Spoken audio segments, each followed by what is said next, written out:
Hello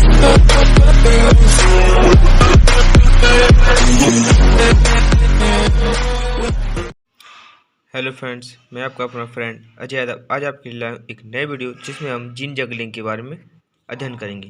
तो जिन juggling क्या कहलाता है, आइए जानते हैं। तो वह क्रिया जिसमें एक जाति के जिन्स को दूसरी जाति में स्थानांतरित या समावेश किया जाता है, इस क्रिया को जिन जगलिंग की क्रिया कहते हैं। इस विधि का उपयोग कृषिगत जातियों में सुधार करने के लिए किया जाता है। इस तकनीक के द्वारा चुकंदर, तंबाकू, गन्ना, स्ट्रॉबेरी आदि फसलों में सुधार का कार्य किया जाता है। इस क्रिया को निम्न दो भागों में बांटा जाता है। तो हमारी पहली विधि कौन सी है? पहला भाग कौन सा है? गुणसूत्र अभियंत्रण। तंबाकू की प्रमुख बीमारी टीएमवी तंबाकू मोजेक वायरस के लिए कृषिगत जातियों की किसी भी प्रभेद में रोधिता प्राप्त नहीं थी, परंतु एक जंगली जाति निकोटिनिया ग्लूटिनोसा जिसमें जीजी जीनोम होती हैं, इसमें यह रोग उत्पन्न होने का कार्य नहीं करता था। अतः इस पौधे की पाए जाने वाले जीन को निकोटियाना टोबिकम के साथ कराया, जिसके फलस्वरूप प्रथम संतानी पीढ़ी में त्रिगुणित बंद पौधों की प्राप्ति हुई, जिनमें क्लोचेसिन नामक पदार्थ को मिलाने पर एक द्विगुणित जाति की प्राप्ति हुई, जो टीएमवी अर्थात तंबाकू मोजेक वायरस के प्रति प्रतिरोधक क्षमता को धारण करने का कार्य करती थी। अतः इस पौधे का निर्माण करने के लिए निकोटिनिया ग्लूटिनोसा के जीन को निकालकर उसे निकोटिनाना टेरेटम के पौधे में प्रवेश कराने का कार्य किया गया, जिसके फलस्वरूप रोग प्रतिरोधी तंबाकू के पौधे की प्राप्ति हुई। इसके बाद हमारा दूसरा विजातीय जीन स्थानांतरण।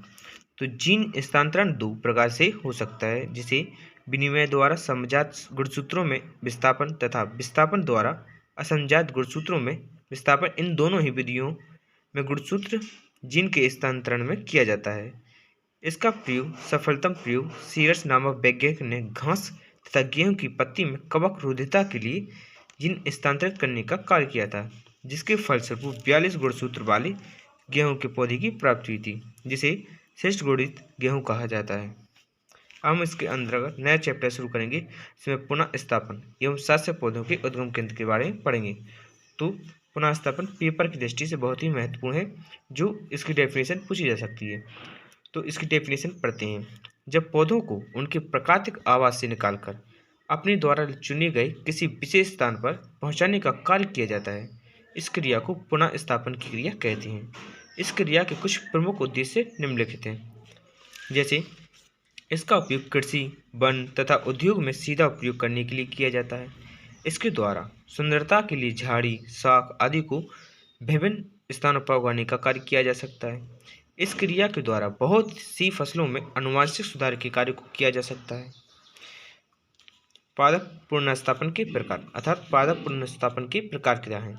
तो प्राथमिक पुनर्स्थापन समय समय पर प्राकृतिक या समय समय पर कृषिगत फसलों की किस्मों का विदेशों से भारत में पुनर्स्थापन किया जाता है।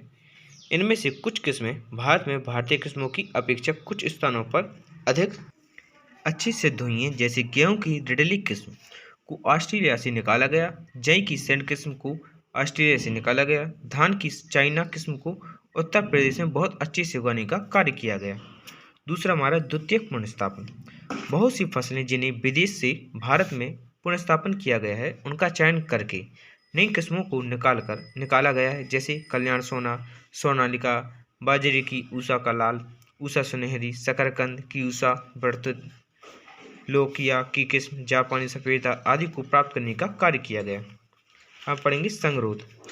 बाहर से आने वाली बीजों एवं पादपों के उत्पादों को खरपतवार एवं रोग मुक्त रखने के लिए उन्हें एक स्थानों पर रखा जाता है, जहां उनके अध्ययन का कार्य किया जा सके।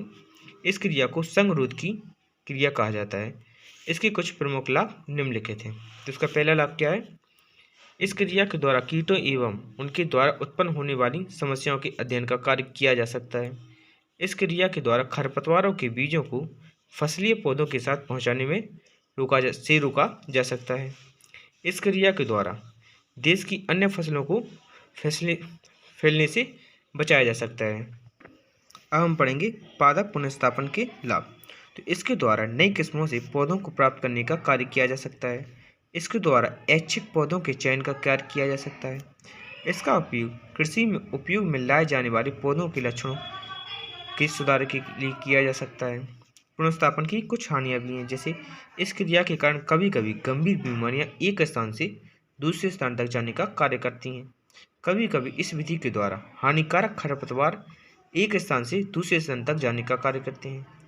कभी कभी इस क्रिया को करने के लिए बहुत ही अधिक खर्च करना पड़ता है। हम पढ़ेंगे अन्वेषण। तो अन्वेषण क्या कहलाता है? फसल तथा उनसे संबंधित जातियों के विभिन्न विविधों के संकलन के लिए एक स्थान से दूसरे स्थान तक यात्रा करना अन्वेषण कहलाता है। इस क्रिया के द्वारा उन्नत किस्म के पौधों, देसी किस्मों, मुक्त परागित किस्मों, जंगली पौधों को एक स्थान से दूसरे स्थान तक पहुंचाने का कार्य किया जाता है। यह क्रिया भारतीय पादप अनुवांशिकी अनुसंधान ब्यूरो अर्थात NBGPR के द्वारा हर वर्ष की जाती है। हम पढ़ेंगे पादप एकत्रीकरण की विधियां। तो व्यक्तिगत, यात्रा एवं निरीक्षण द्वारा। इस विधि के द्वारा पौधों को एकत्रित करने के लिए पादप प्रजनक स्वयं पौधों को एक स्थान से दूसरे स्थान तक जाने का कार्य करता है। दूसरा हमारा खोज अभियान द्वारा। इसके अंतर्गत ऐसे व्यक्ति आते हैं जो इच्छानुसार पौधों को प्राप्त करने के लिए सरकारी या गैर सरकारी रूप से एक स्थान से दूसरे स्थान तक जाने का कार्य करते हैं।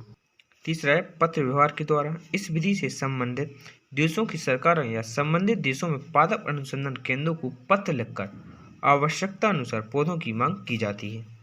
चौथा है पादप सामग्री का आदान प्रदान द्वारा।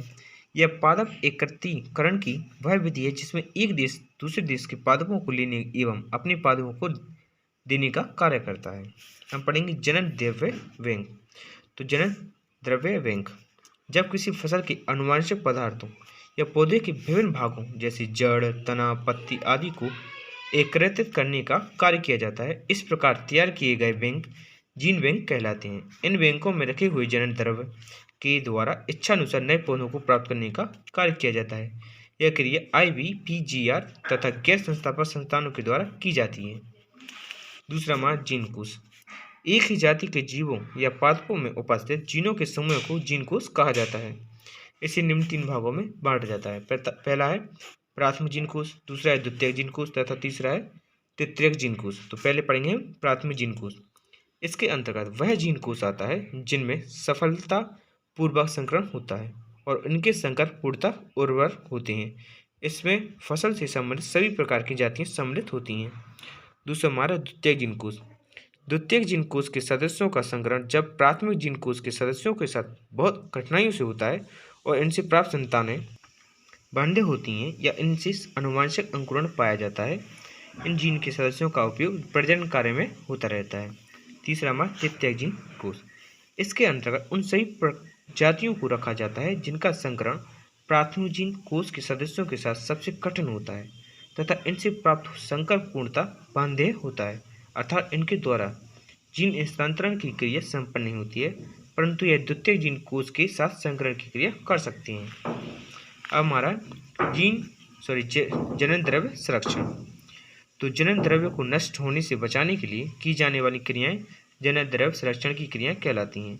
इस क्रिया को निम्न 2 भागों में बांटा जाता है। पहला हमारा स्वस्थान जनन द्रव्य संरक्षण।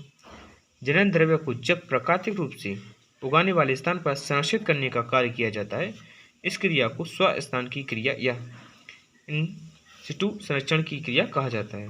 दूसरा है वाह्य स्थान जनन द्रव्य संरक्षण। जब पौधों को उनके प्राकृतिक स्थान से निकालकर अपने द्वारा चुने गए स्थान को उगाने का कार्य किया जाता है, इस क्रिया को वाह्य स्थान संरक्षण की क्रिया कहा जाता है। इस क्रिया को करने के लिए निम्न 5 विधियों को उपयोग में लाया जाता है। तो पहला क्या है? पहला है पादप क्षेत्र या पादप क्षेत्र बैंक। तो जनन द्रव्य संग्रह को खेतों या बगीचों में उगाकर संरक्षित करने की क्रिया पादप या क्षेत्र बैंक की क्रिया कहलाती है। दूसरा हमारा कोशिका एवं अंग बैंक। इस क्रिया में पौधे की कोशिका या अंगों को एकत्रित कर रखने का कार्य किया जाता है, इसके द्वारा आवश्यकता पड़ने पर नए पौधों के निर्माण का कार्य किया जा सकता है। तीसरा हमारा DNA बैंक। इस क्रिया में DNA को अंगों के रूप में संरक्षित रखने का कार्य किया जाता है और आवश्यकता पड़ने पर इनके द्वारा नए पौधों के निर्माण का कार्य किया जा सकता है। चौथा हमारा बीज बैंक। इस क्रिया में पौधों के बीजों को संरक्षित रखने का कार्य किया जाता है ताकि आवश्यकता पड़ने पर नए पौधों के निर्माण का कार्य किया जा सके। इस क्रिया को करने के लिए बीजों को प्लास्टिक या टिन या कांच की बोतलों में एकत्रित करके रखने का कार्य किया जाता है। इस क्रिया में भाग लेने वाले बीजों को निम्न 2 भागों में बांटा जाता है। तो पहला क्या है, बीकेएलसी टेंट बीज। इसके अंतर्गत ऐसे बीज आते हैं जिनमें 12 से 30% नमी को कम करने पर इनके भंडारण का कार्य किया जाता है। इस प्रकार के बीज को बीकेएलसी टेंट बीज कहा जाता है, जैसे कॉफ़ी, रबड़, ताड़ आदि के अंतर्गत आने वाले बीज। दूसरा हमारा ऑर्थोडॉक्स बीज। तो इसके अंतर्गत ऐसे बीज आते हैं जिन्हें 5% नमी तक सुखा कर एकत्रित किया जाता है। इसके कारण उनके अंकुरण में किसी भी प्रकार की कोई कमी नहीं होती है। इस प्रकार के बीज को ऑर्थोडॉक्स बीज कहा जाता है, जैसे गेहूँ, ज्वार, बाजरा आदि। हम पढ़ेंगे जीन प्रतिबंधित क्षेत्र। इसके अंतर्गत ऐसे क्षेत्र आते हैं जहां आनुवंशिक रूप से विविधता पाई जाती है तथा ये प्राकृतिक वातावरण में तीव्र गति से विकसित होने का कार्य करते हैं। इन क्षेत्रों में मानव क्रियाकलाप की कोई अनुमति नहीं होती है। इन क्षेत्रों को जीन प्रतिबंधित क्षेत्र कहा जाता है, जैसे हिमालय में पाया जाने वाला पूर्वी एवं उत्तरी हिमालयन क्षेत्र। तो आज के लिए इतना ही। हम मिलेंगे अपनी अगली वीडियो में। तो वीडियो को लाइक कीजिए, दोस्तों को शेयर कीजिए और चैनल को सब्सक्राइब कीजिए ताकि हमारा वीडियो सबसे पहले आप तक पहुंच सके। Thank you for watching my video.